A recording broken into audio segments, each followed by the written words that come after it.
Graças e paz, irmãos. Um dia e um momento muito especial para todos nós, né? 30 de outubro de 2022, cidade de Aracaju, século 21, e cada um de nós prontos. Assim pensamos e assim compreendemos, para exercer o nosso direito de voto. E vamos ter a oportunidade de eleger o 37º presidente da República Federativa do Brasil. Que responsabilidade, né? Mas estamos também no período da reforma. São 505 anos da reforma protestante do século XVI. E eu quero, assim, convidar os irmãos a abrirem as suas Bíblias, né? E aqueles que vão acompanhar a projeção na tela, abrirem em Isaías, capítulo de número 55, a partir do versículo 8.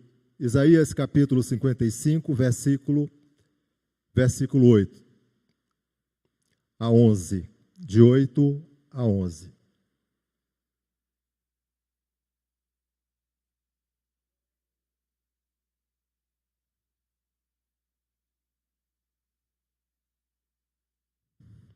Nos fala assim o texto sagrado: porque os meus pensamentos não são os vossos pensamentos, nem os vossos caminhos, os meus caminhos, diz o Senhor. Porque assim como os céus são mais altos do que a terra, assim são os meus caminhos mais altos do que os vossos caminhos, e os meus pensamentos mais altos do que os vossos pensamentos. Porque assim como desce a chuva e a neve dos céus, e para lá não tornam, sem que primeiro reguem a terra e a fecundem e a façam brotar, para dar semente ao semeador e pão ao que come. Assim será a palavra que sair da minha boca, não voltará para mim vazia, mas fará o que me apraz e prosperará naquilo para que a designei.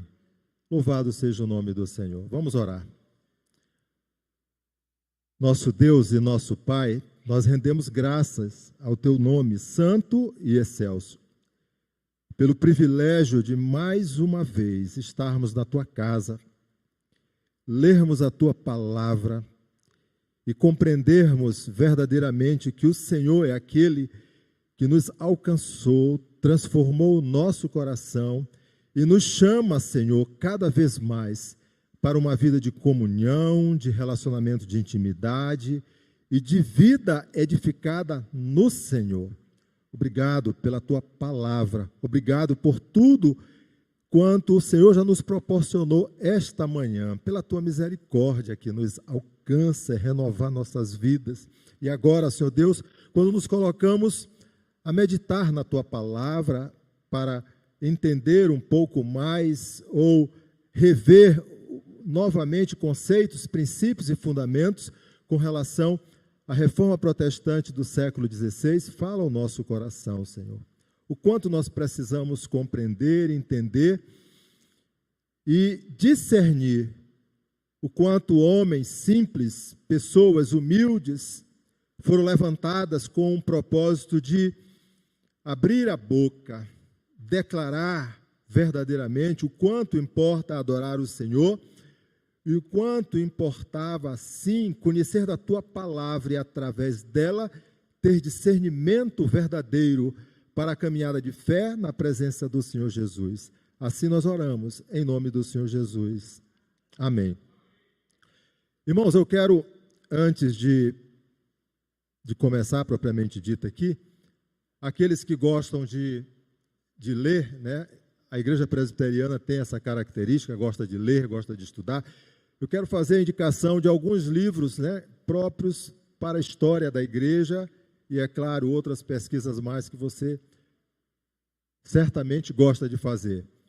Aqui nós temos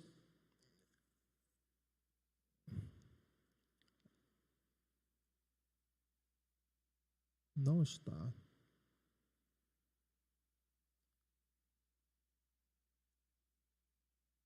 Não está nesse... não foi salvo nessa transparência aqui. Mas eu quero deixar aqui 3 indicações, né? Eu pensei que tivesse no slide lá, mas não está, né? 3 indicações. O primeiro é o livro Movimento da Liberdade, dos 500 anos da Reforma, de Michael Haves, né? Um livreto publicado há um tempo atrás pela editora Monagismo. Tratava dos 500 anos da Reforma Protestante. O segundo livro, ele nos fala sobre o cristianismo através dos séculos, uma história da igreja cristã, de um autor norte-americano, Earl Cairns. Ele vai tratar de tudo sobre o cristianismo através dos séculos e vai abordar com bastante propriedade o aspecto da reforma protestante do século XVI, desde o nascedouro até as consequências maiores da reforma protestante. E um livro que eu gosto muito é a História da Igreja Cristã, de Robert Nichols, que tem uma linguagem bem apropriada, bem objetiva, e ele, de fato, é muito enriquecedor para a vida daquelas pessoas que estão estudando ou estão começando a buscar um pouco mais sobre a igreja, a história da igreja cristã. Tem um outro livro, que é do professor Dr. José Roberto, professor do Seminário Presbiteriano do Norte, Protestantismo em Revista. É um livreto de aproximadamente 120 páginas que trata sobre artigos que o professor José Roberto publicou, e muitos artigos desses abordam a questão da reforma protestante do século XVI. Pois bem,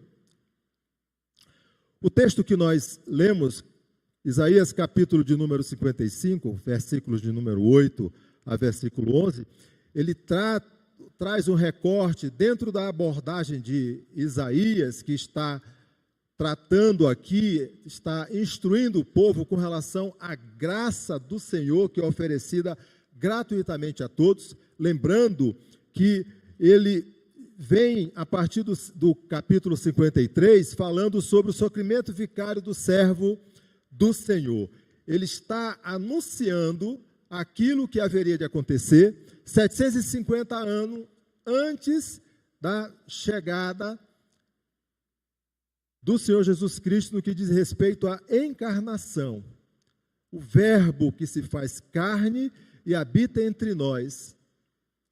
Ele está anunciando. Então, o oráculo que ele está tratando aqui no capítulo de número 55 é um oráculo de bênção, é um oráculo de graça.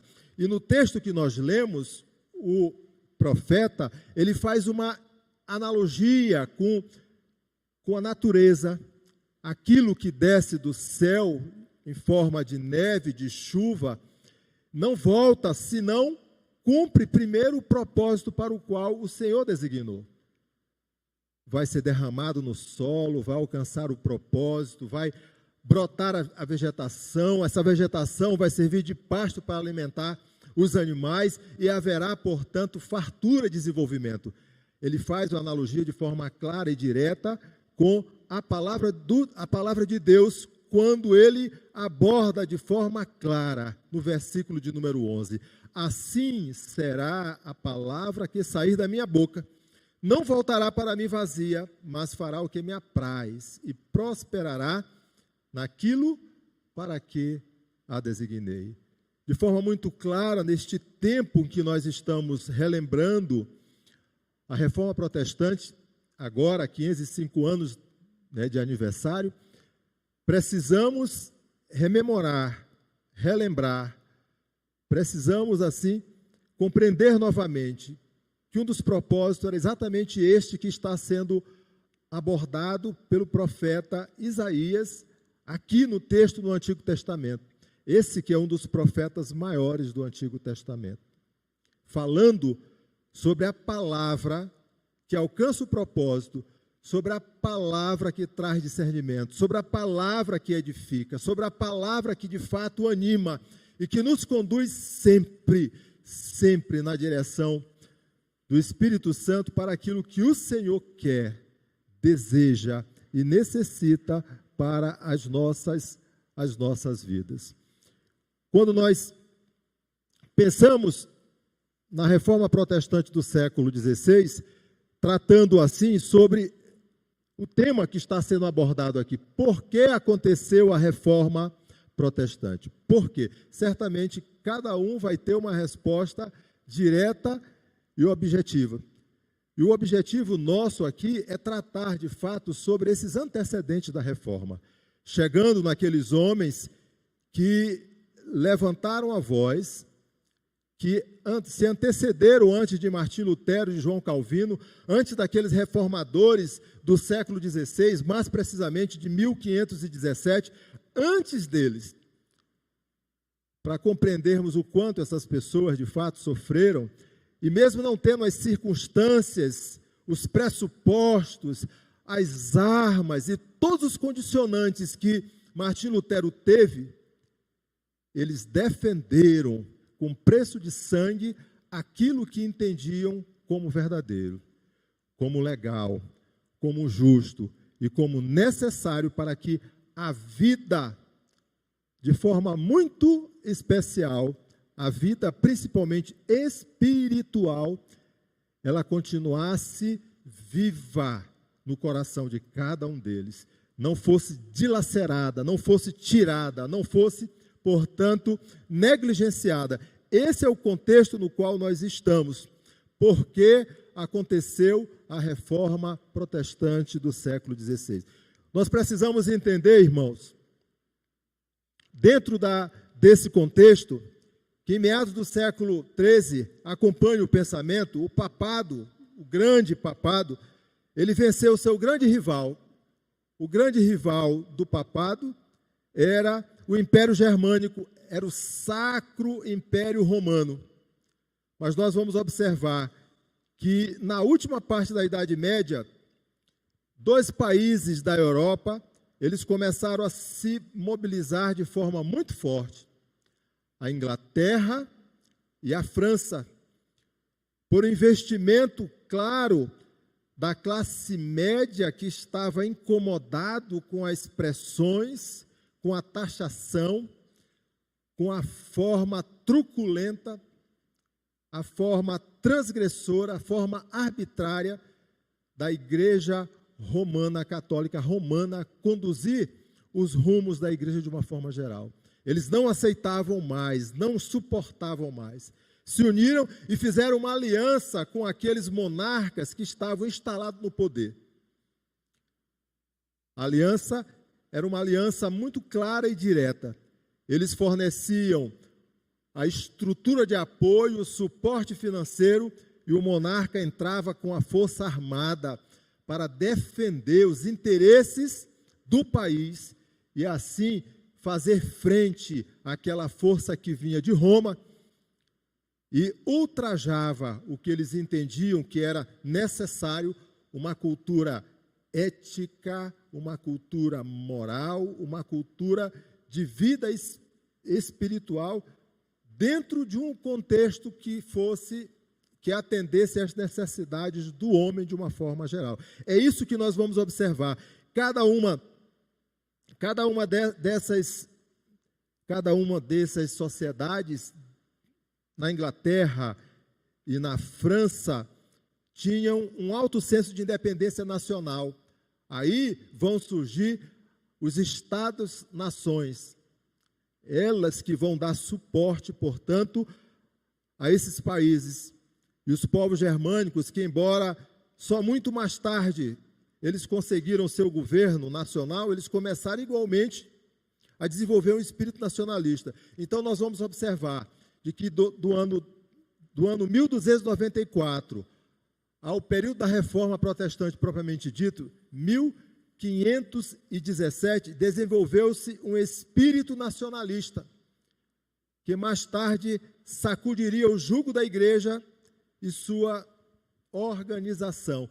Esse espírito nacionalista é o mesmo, meu irmão, que nos alcança nesses dias de eleição aqui no nosso país, onde nós sentimos no coração sair às ruas e, portanto, lá na nossa sessão eleitoral e colocar o nosso voto naquela urna eletrônica com liberdade, exercendo esse direito democrático tão previsto na Constituição, mas necessário que seja exercido de forma ordeira, de forma clara, e é clara, de forma verdadeira, indicando o melhor candidato, a melhor opção. É isto que nós vemos nesse primeiro aspecto dessa reforma protestante, antes, propriamente dito, de 1517. Aí nós vamos observar os aspectos que são colocados aqui. Nós vamos tentar responder essas questões ao longo da abordagem. A primeira delas, a relutância em aceitar as mudanças sugeridas por Wycliffe e Hus. Então, a reforma protestante do século XVI, ela surge, portanto, com um movimento pela relutância da Igreja Papal a aceitar as mudanças sugeridas por Wycliffe e Hus, líderes dos conflitos reformadores e dos humanistas. Surgimento das nações-estados e o surgimento da classe média. Um outro aspecto é a fixação ao passado clássico e pagão. Existiam, portanto, barreiras que deveriam ser rompidas. Homens que estavam prontos, dispostos e conheciam, de fato, aquilo que deveriam fazer para chamar ao povo, trazendo, portanto, a baile aquilo que era verdadeiro e confrontando, mesmo correndo o risco de morte, aqueles que eram considerados autoridades eclesiásticas fortes, poderosas neste tempo propriamente dito.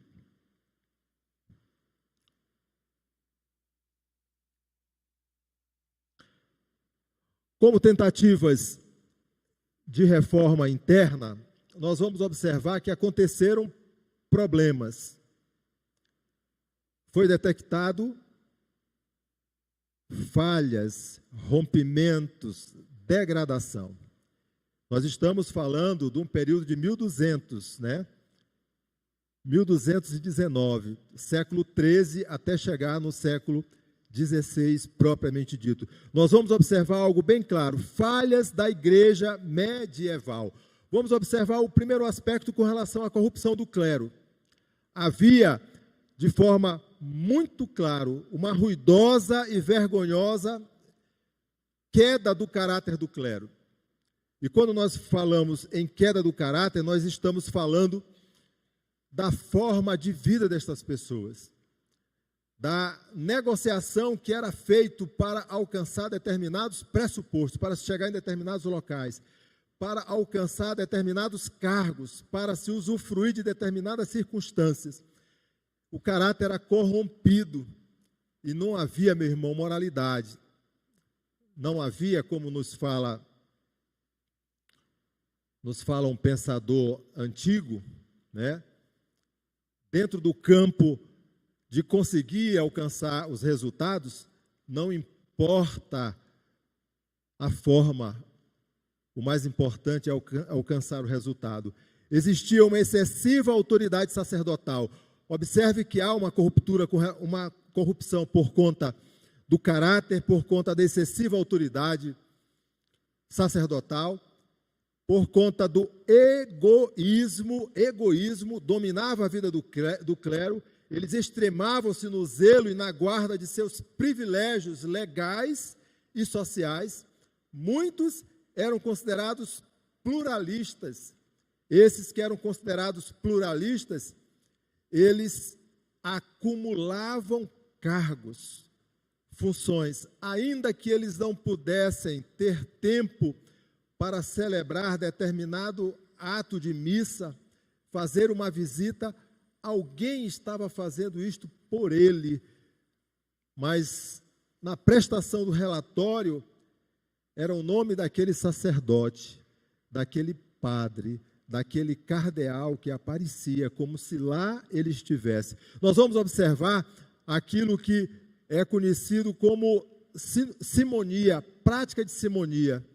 Eles compravam cargos, eles pagavam a preços altos para que o acúmulo de cargos estivesse à disposição deles. Isto é a prática da simonia.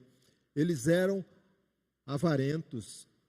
O acúmulo de riqueza era algo que ia contra o caráter, a personalidade e a vida desses sacerdotes, dessa igreja, desse império papal. Havia uma imoralidade generalizada. Observe, queridos irmãos, que essa corrupção, ela apresenta falhas e falhas. Essa corrupção dentro da igreja medieval vai apresentar, de fato, essas distorções graves que lesam, que afastam e que vão cada vez mais dilacerando a população, quer seja de ingleses, quer seja de franceses, ou aquela população circunvizinha. Eram avarentos, principalmente o alto clero. Existia a cobiça, a extorsão, a violência aos bispos, dos bispos era notório. Aqui, agora, o aspecto da carne, da imoralidade, pois aquilo que se fazia era sodomismo.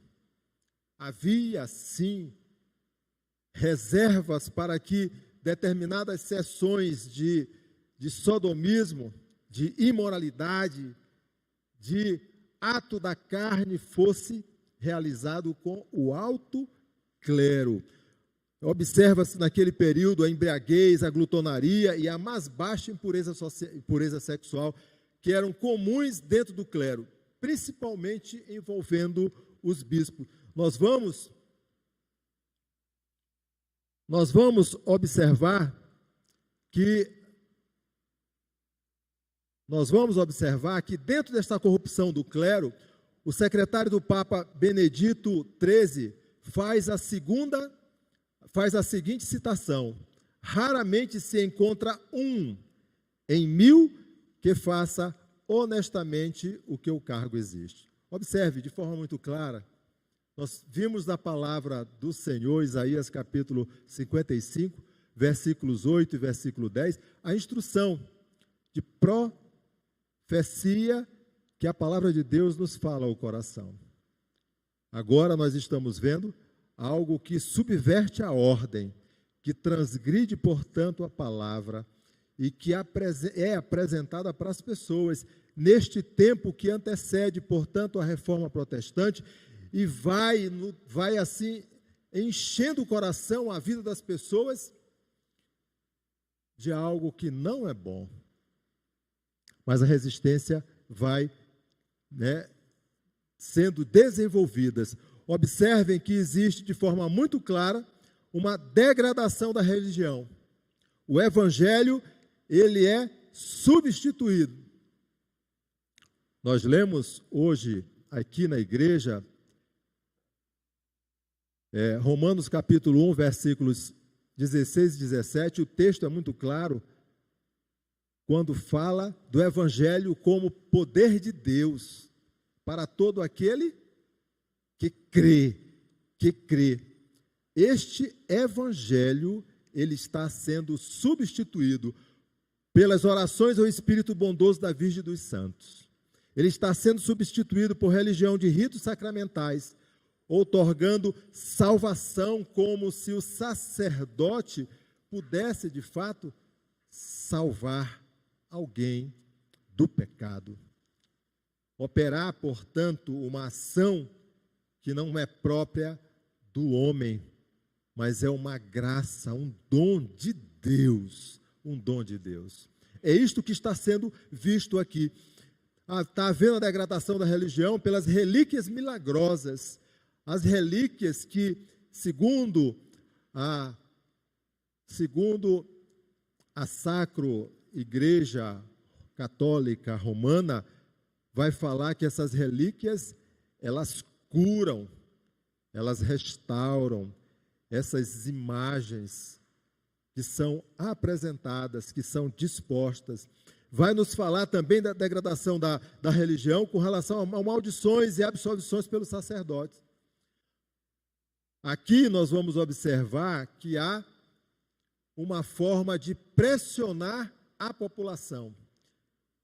No que diz respeito a maldições, a igreja, ela afugentava as pessoas, imprimindo medo para que ela fosse submissa à igreja, dentro desse estado que era extremamente forte e poderoso. As pessoas tinham medo, então surgiam aqui as maldições e absolvições pelos sacerdotes. E aí nós vamos observar o que eu acabei de falar ainda há pouco, o tema da reforma protestante. O justo viverá por fé. Ele é justo porque a justiça vem do próprio Deus e alcança ele em qualquer tempo, porque a graça de Deus é dom de Deus, é maravilha do Senhor. Nós vamos observar que essa degradação, ela vai ser apresentada exatamente nesta ordem que nós falamos ainda há pouco. Da justiça de Deus ser apresentada na vida do homem. Observe que ao tempo em que este evangelho é poder de Deus, ou seja, nós temos que caminhar e entender que a palavra do Senhor, ela vai ser consolidada, ela vai alcançar o propósito, ela é luz para a nossa vida, é lâmpada para os nossos olhos e luz para os nossos pés, para a nossa vida. Ela nos conduz de fato ao caminho verdadeiro. Por outro lado, quando você emenda, quando você tenta adicionar, quando você relativiza, o texto, e é um texto apologético, ele nos fala exatamente o que não deve acontecer por parte do homem, porque se acontecer, tem a mão forte do Senhor.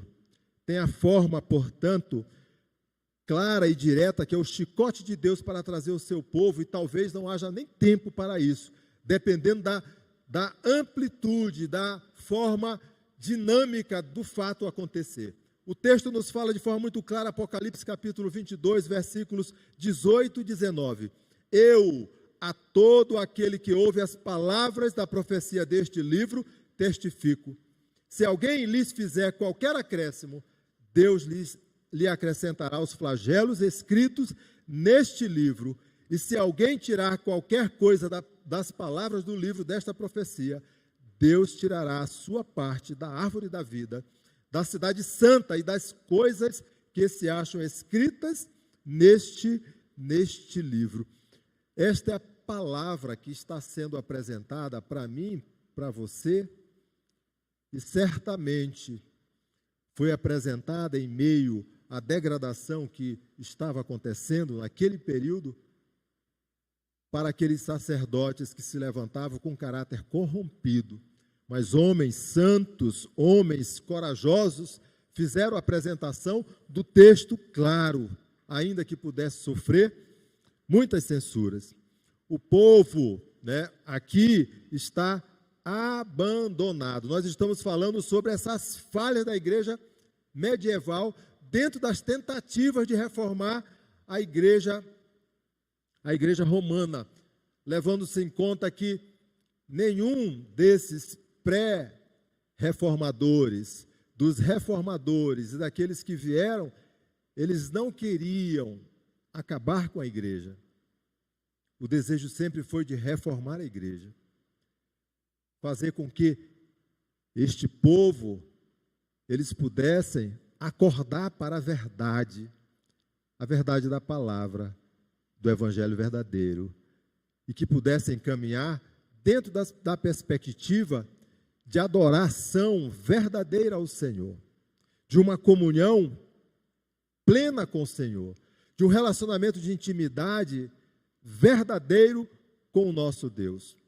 Agora, novamente, nas falhas da igreja, nós vamos observar que o povo, ele foi abandonado. Eu falei que Inglaterra e falei também que França, eles estão se estruturando como cidades-nações. Estas cidades estão desenvolvendo, estão crescendo, e a igreja, ela não tinha mais como atender às necessidades, nem pelo número de sacerdotes, nem pela quantidade de igrejas que existia, e nem pelo caráter que nós estamos tratando aqui, porque o caráter foi deturpado, a moral foi atingida, e a verdadeira fé, ela foi duramente atacada. A verdade da palavra. Isto nós estamos observando aqui. O clero abandonou os seus deveres. Não havia, assim, inspeções nas igrejas. Se não havia inspeções, eles faziam o que queriam, quando queriam e da forma que queriam. Não havia, portanto, responsabilidade. A igreja falhou em atender esses centros. Não havia organização de novas igrejas. É isto que nós estamos observando aqui. Nós vamos observar agora os movimentos em decorrência a este quadro de protesto. E o primeiro movimento de protesto que acontece, ele tem início no século XII, do jeito que está sendo apresentado aqui. Surgem vários movimentos de oposição. E o primeiro deles é esse petrobuciano. Ele vai contra a superstição da igreja, né? Acontece este movimento no sudeste da França, envolvendo Pedro Braz e Henrique de Lausanne, e são conhecidos como petrobuciano. Eles opunham-se à superstição dominante da igreja. Eles vão se opor a certas formas de culto e a imoralidade que estava devastando a igreja, vinda da parte do clero. Movimento de oposição que é iniciado no século XII. O segundo movimento são os cataristas. Os cataristas, os autores da história da igreja, eles são muito categóricos. Acontece no final do século XII e se desenvolve durante todo o século XIII. Se levanta os cataristas como uma espécie de igreja rival da Igreja Católica Romana, porque os cataristas, eles vão ser independentes, eles vão ter a sua forma de culto, a forma de culto, eles vão ter o clero, eles vão ter, portanto, a liturgia, eles vão ter independência. Agora, eles vão, portanto, por um ministério, para um culto, onde os sacramentos são próprios, mas no credo propriamente dito, desenvolvido pelos cataristas, tem uma mistura do cristianismo e dos ideais religiosos orientais. Segundo os cataristas, eles vão defender que a matéria, ela tinha sido criada por Satanás. Então, se ela foi criada por Satanás, a matéria, o corpo, ela é má. Ela vai ser a sede e a fonte de todo o mal. Quando eles fazem uma apresentação dessa, eles colocam Jesus Cristo na vala comum, não aceitando, portanto, o Senhor Jesus, o Filho de Deus, nesta condição de encarnação, de homem, porque eles colocam e fazem uma apresentação onde o Filho de Deus não poderia ter um corpo e vida humanos. Qual a solução que eles adotam? O caminho para a santidade, adotado pelos cataristas, era fugir do poder da carne, negando seus desejos ou fugindo, indo para uma forma de fuga que vai consolidar com a vida deles sendo consumada. Eles são adeptos, diante das circunstâncias de vida, ao suicídio em massa. Os cataristas, eles defendem esse aspecto. Eles foram perseguidos pela Inquisição, realizada por Inocêncio III. Mas o que eles defendiam e a forma de ministério que eles desenvolveram permaneceu durante 20 anos, assolando a França. Aí veio Inocêncio III com a Inquisição, considerou todos hereges e foram mortos, e foram queimados. O outro movimento de protesto é os valdenses. Os valdenses aparecem no final do século XII e dá destaque àquele que é considerado, é chamado como Pedro Valdo de Leão. Ele faz uma analogia do texto de Mateus capítulo 10, e na analogia, ele que é um comerciante, que é uma pessoa bem aquilhoada, que é uma pessoa que tem posse, ele abre mão das suas posses, ele divide, portanto, com os pobres, torna-se um pregador ambulante do Evangelho, se tornando uma pessoa simples, e as autoridades eclesiásticas, quando olham que aquela direção, que aquele protesto está arregimentando pessoas novamente, novamente consideram hereges, excomungam, são expulsos e considerados inimigos da igreja, mas eles se organizam como igreja à parte, e no final do século XII estão espalhados por toda a Europa ocidental. Diante deste cenário, queridos irmãos, de queda e de incredulidade da igreja papal, a resposta ela vai ser dada pela igreja romana sempre da mesma forma. Movimentos que se levantam, pessoas que surgem, homens, portanto, que vêm contrários à igreja, eles são combatidos com a Inquisição, com a dureza, com a morte, independente das circunstâncias. Aqui nós chegamos então à queda do papado, e aparece essa primeira figura, apresentada aí, Bonifácio VIII. Ele vai nascido em 1294 e morre em 1303. Bonifácio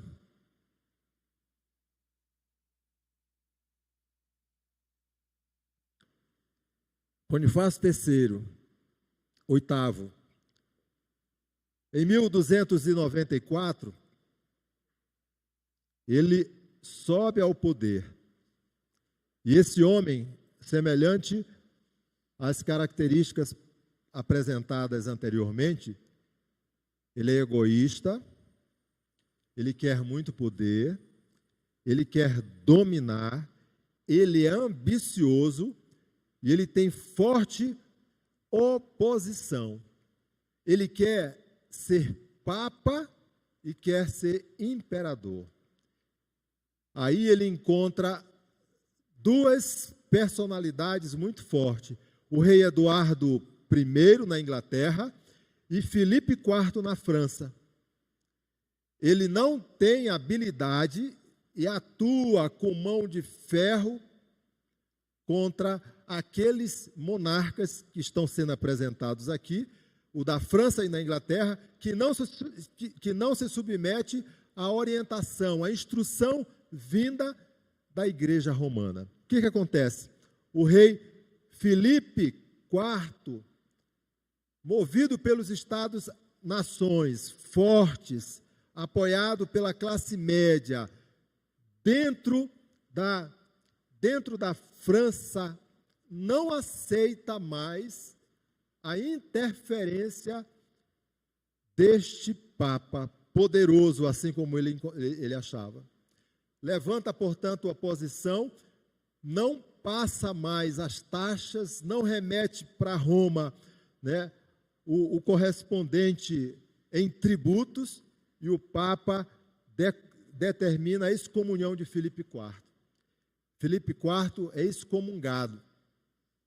O que o monarca faz? Ele determina a força armada. Lembram que eu falei? Os Estados-nações apoiam a monarquia com dinheiro, com posses, e o monarca entra com a força armada para defender o território.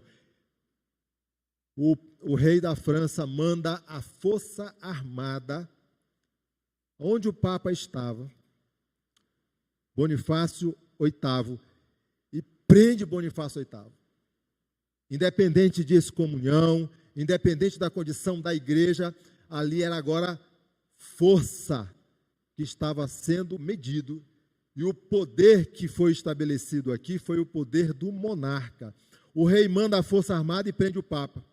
Há, portanto, aqui a queda devido à nova força política nacionalista. Os Estados-nações estão fortes.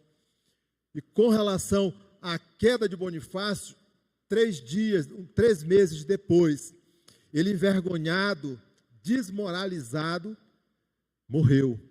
Ele não suportou. E em decorrência da queda dele, a Europa, ou a igreja romana de uma forma geral, vai viver o cativeiro babilônico, que é o declínio papal completamente. O cativeiro babilônico representa o momento em que 2 papas estão presentes neste período, levando um tempo de 68 anos no território francês, onde este papa, que estava em Roma, vem para o território francês e permanece no território francês, sobre a direção da França, sobre o controle da França. 68 anos depois, ele volta, perde o prestígio, e aí, como resultado de imoralidade, avareza e ambição, começa a mudar. Mas o declínio ou o cativeiro babilônico coincide isso aí. Acontece agora, depois desse cativeiro babilônico, o grande cisma. 2 papas, como eu falei ainda há pouco, eles surgem.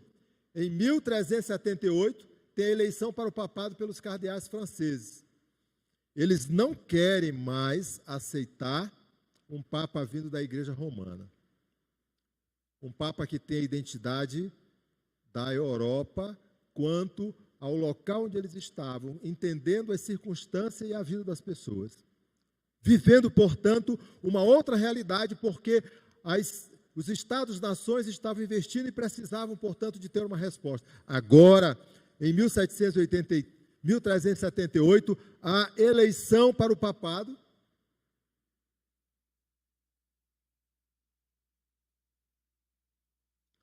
A eleição para o papado pelos cardeais franceses. E em 1409, em Pisa, o concílio escolheu outro papa. Tinham 2, um papa de Roma e um papa da França. Eles precisavam ter um consenso quanto àquele papa de fato que haveria de comandar, de coordenar, de dirigir. Queriam que fosse apenas um.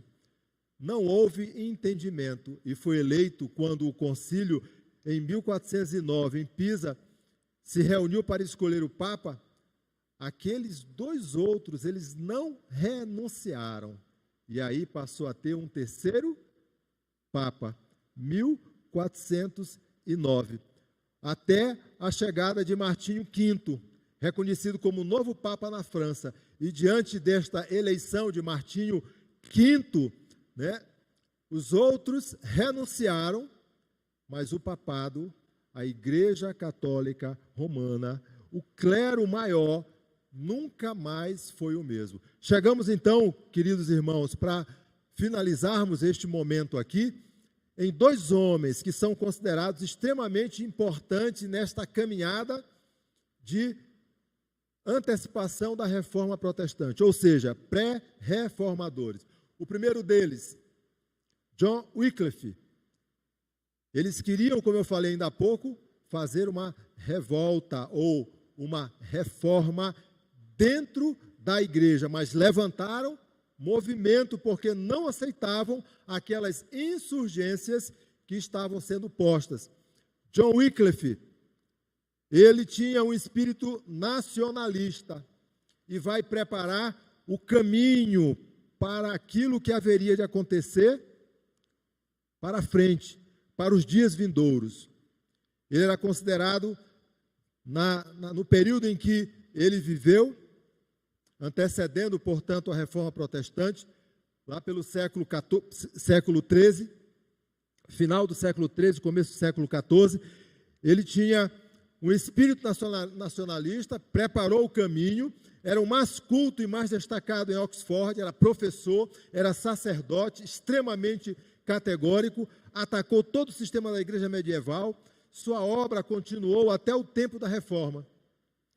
E nós observamos que este homem estabeleceu, portanto, pilares fortes que alavancaram a caminhada daqueles que viriam anos depois, porque ele era formador de opinião, ele estava dentro da faculdade, ele pregava para o povo e ele confrontava as autoridades eclesiásticas. Morreu em 1384.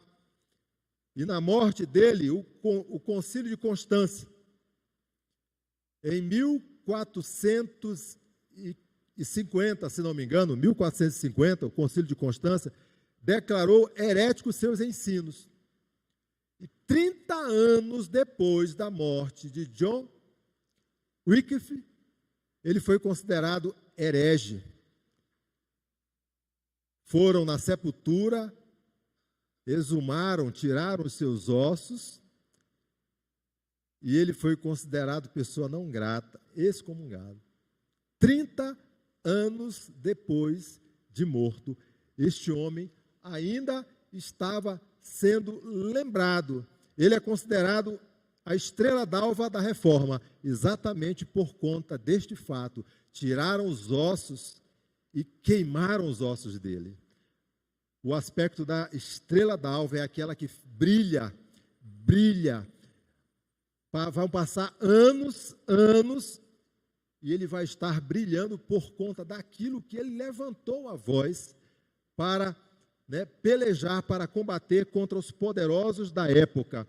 O segundo homem que nós colocamos aqui, sacerdote, professor, pregador da palavra, John Hus, de 1369 a 1415. E nós vamos observar de forma muito clara que John Hus vem na mesma pegada de John Wycliffe. Ele vai fazer o quê? Ele pretende o quê? Ele quer o quê? Ele quer que a igreja, ela acorde, ela entenda que... Só um minutinho. Ela entenda o quanto tem errado. E John Hus, ele vai trazer a influência da Universidade de Praga, pois ele era professor lá na universidade, na República Tcheca, pregador e porta-voz nacional dos anseios do povo. Ele ia para a população, ele confrontava as autoridades, ele pregava a palavra, ele defendeu o direito de pregar a verdade, e ele foi excomungado pelo Papa João XXIII, no ano 1412. Ele ensinava, transcrição dele, que a lei de Cristo, isto é, o Novo Testamento, era um guia suficiente para a igreja. O Novo Testamento era um guia suficiente para a igreja, e que o Papa só podia ser obedecido na medida que suas ordens coincidissem com essa lei divina. Um aspecto bem interessante quanto a John Hus é que ele foi condenado pelo clero. O clero condenou John Hus. Condenou por conta dele ter se colocado contra a igreja, segundo o entendimento dele, da própria igreja romana. Condenou a adoração de imagens. Ele condenava, John Hus, os falsos milagres, as indulgências, e aí ele foi condenado naquele concílio de Constância que eu falei ainda há pouco, 1415, eu falei 1450, 1415, foi condenado, levado à fogueira em praça pública, e novamente a história traz um relato com relação à morte desse pré-reformador. A história relata que Hus teria dito: hoje vocês assarão um ganso magro, mas em 100 anos ouvirão um cisne cantar. Não serão capazes de assá-lo, e nenhuma armadilha ou rede poderá segurá-lo. Conta-se que ele estava se referindo àquele que viria, que o Senhor mandaria, homens fervorosos que se levantariam prontos para pregar a palavra do Senhor. Em 1512, Lutero recebe o título de doutor em teologia. E em 1515, ele ensina epístolas aos romanos. E 2 anos depois, 1517, ele vai afixar, lá na abadia de Wittenberg, as 95 teses, combatendo, portanto, a incredulidade, a paganice, a irreverência, a insubmissão da própria Igreja Católica Romana. 2 homens que se levantaram trazendo o tema e o referencial da reforma protestante do século XVI. O justo viverá por fé, entendendo que o Evangelho é o poder de Deus em todo aquele que crê. Eu quero, assim, concluir, nós vamos lá para o final, em decorrência do horário, fazendo, assim, 3 aplicações.